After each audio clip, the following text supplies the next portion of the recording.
Si tu as le projet de construire un jour ta maison ou alors même de réaliser un projet immobilier, tu dois absolument regarder cette vidéo parce qu'elle va te faire gagner des millions de francs CFA, des centaines de milliers d'euros. Et elle va te permettre d'être serein dans ton projet de construction. Parce que je vais t'expliquer aujourd'hui une notion que j'ai apprise dans le cadre de mon projet de construction et qui fait toute la différence. Et si tu ne la connais pas, tu vas le regretter amèrement. Écoute très bien ce que je vais te partager dans cette vidéo.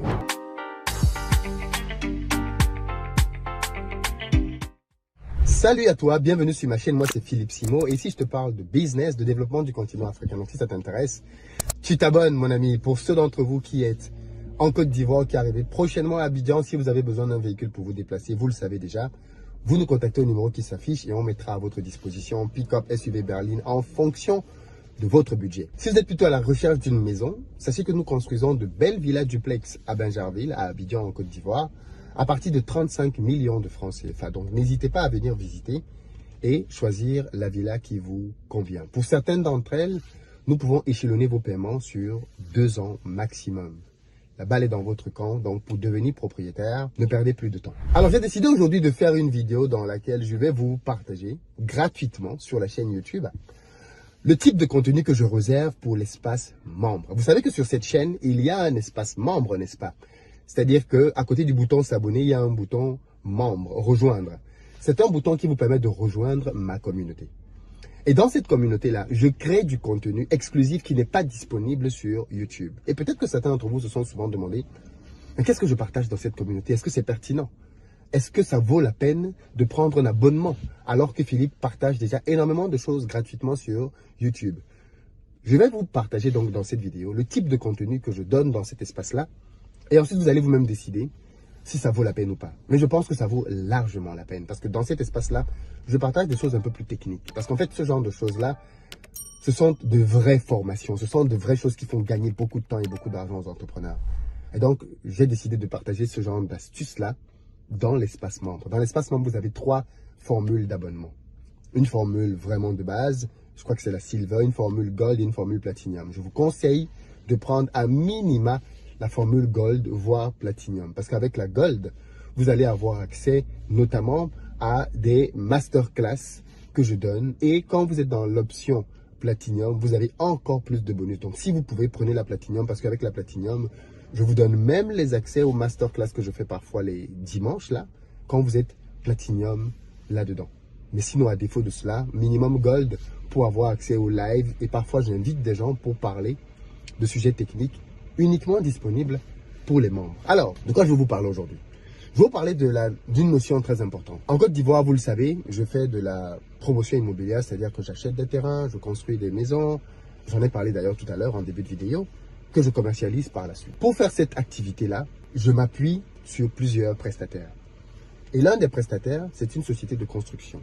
C'est-à-dire que la société de construction, vous définissez avec un architecte un plan. Et derrière, la société de construction doit donc construire simplement. Donc eux, ils vont venir avec les techniciens, les manœuvres, ils vont acheter du béton, ainsi de suite. Et ils vont vous construire les villas que vous avez demandées.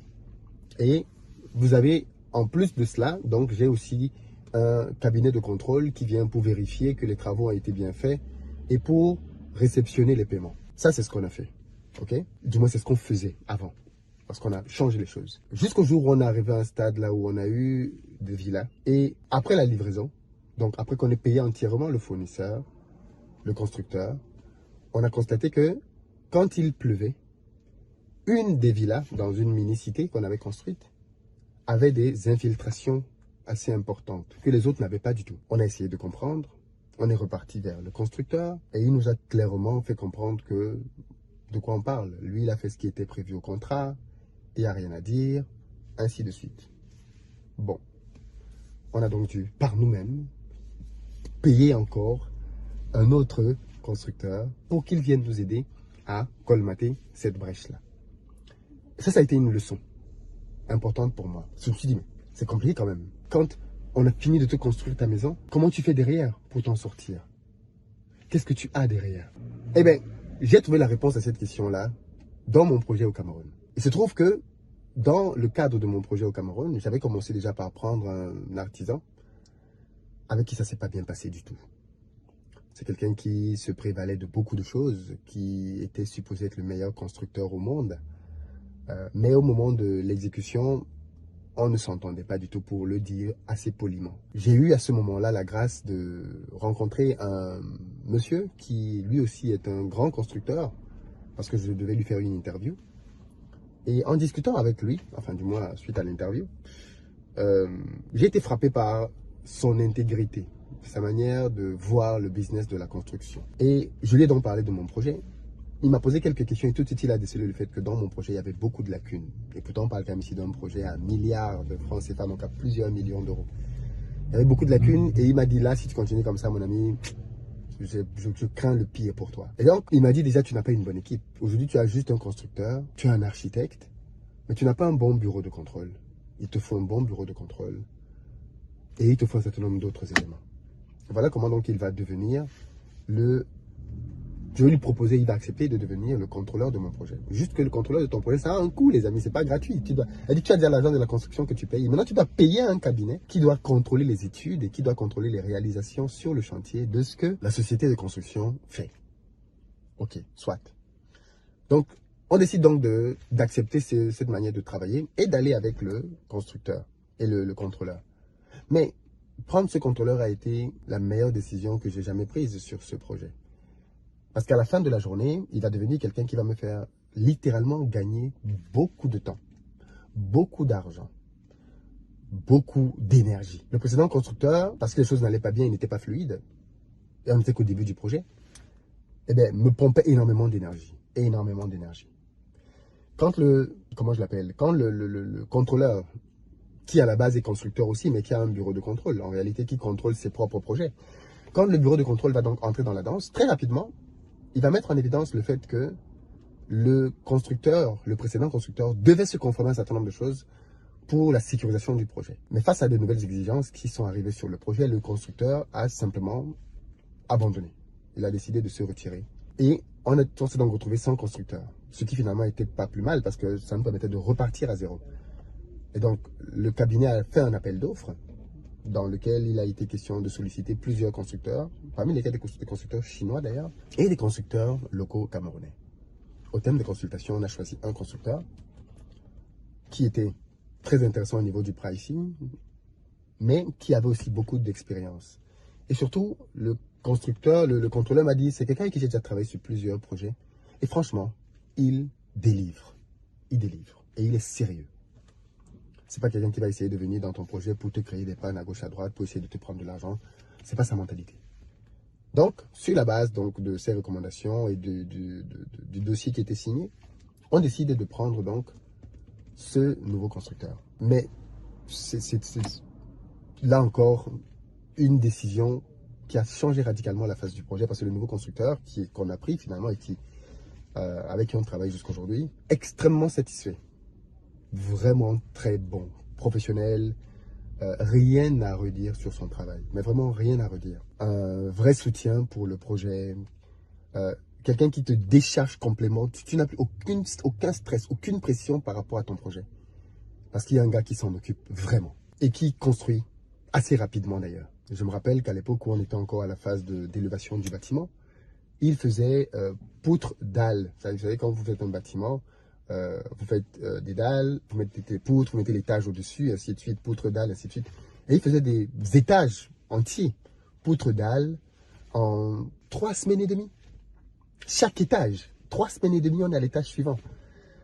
Ce qui est quand même assez rapide dans nos pays. Et avec lui donc, et en plus les considérations techniques qu'il proposait étaient beaucoup plus importantes, beaucoup plus intéressantes que le précédent constructeur. Bref, ce qui est intéressant et que je voulais partager avec vous, c'est que au moment de la signature du contrat, j'ai appris une notion qui fait toute la différence, la retenue de garantie. Qu'est-ce que la retenue de garantie?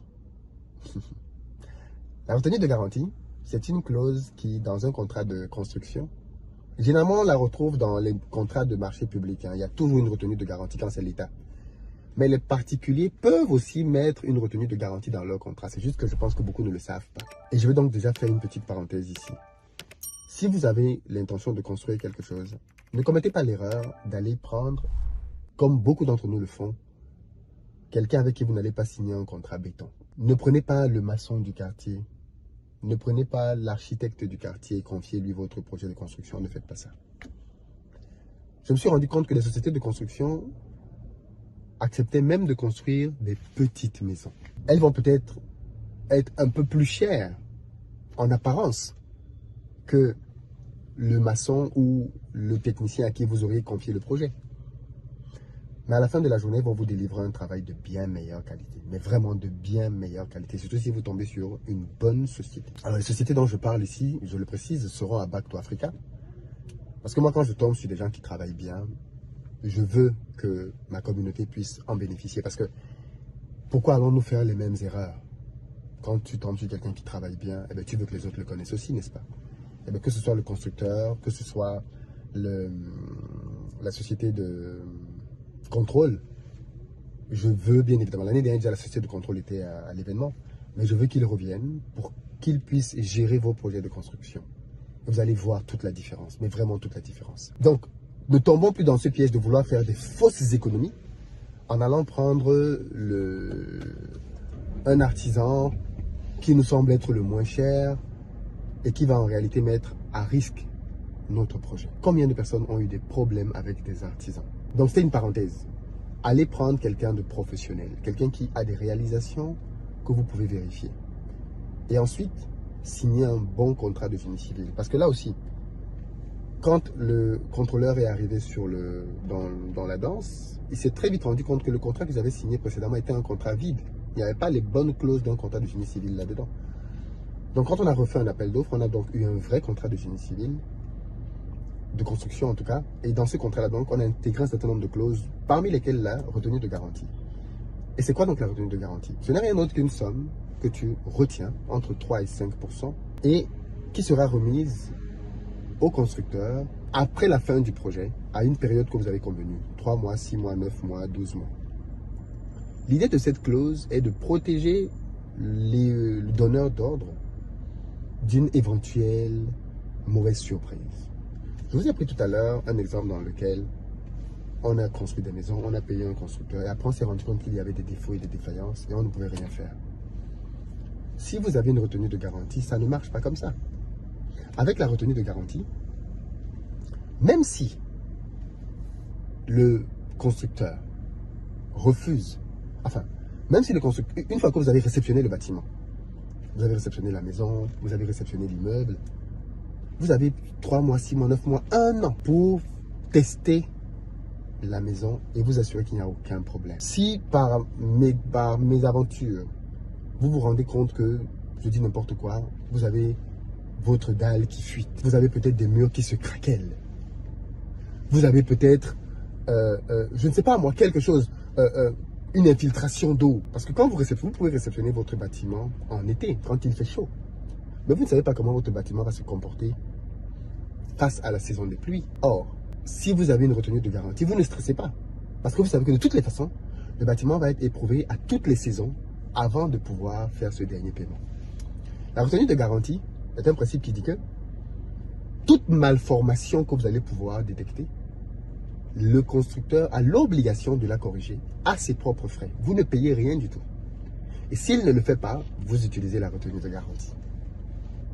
Voilà pourquoi la retenue de garantie, c'est quelque chose de puissant que vous devez avoir dans tous vos contrats. Quand c'est expliqué, ça paraît être à la limite intuitif. Mais croyez-moi, très peu de personnes utilisent la retenue de garantie. Et pourtant, les fournisseurs professionnels connaissent la retenue de garantie et n'ont aucun problème avec parce que, comme je l'ai dit tout à l'heure, chaque fois qu'ils postulent à un marché public, par exemple, l'État demande toujours des retenues de garantie. Toujours. Donc, en mettant dans vos projets des retenues de garantie, vous allez réellement avoir un vrai levier sur lequel vous allez pouvoir vous appuyer pour être serein. Pour ne pas avoir de pression de oui, mais si ça se passe mal, oui, mais si à la fin il y a un problème. Non.